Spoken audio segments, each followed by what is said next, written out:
Hi, welcome to today's video. Today I'm going to be taking you across my style of creating these hairstyle doodles.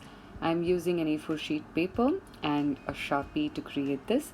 I find Sharpie a little more easier to create on a larger piece of paper. Although if you're using a smaller sheet, I would recommend to use pigment liners of different tips because Sharpie is kind of fat.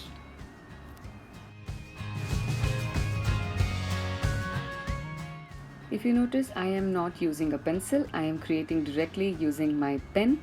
This way it reduces the thought process time for me. I don't have to think, I have to be a little more spontaneous, which is something that I really like doing because it forces your mind to observe things after this. It forces your mind to think from your memories, and that's something that you should train yourself as artists.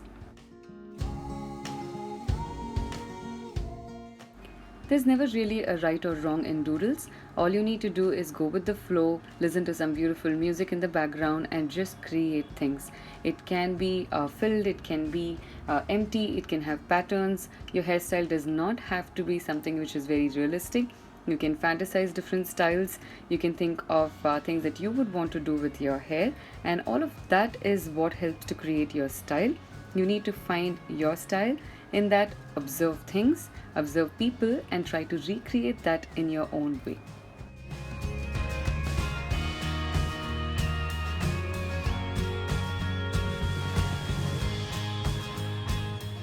Creating doodles is also very therapeutic. I hope you had a fun time watching me do it. If you do recreate it, tag me on Instagram so I can have a look at what you've created, and do subscribe to my channel.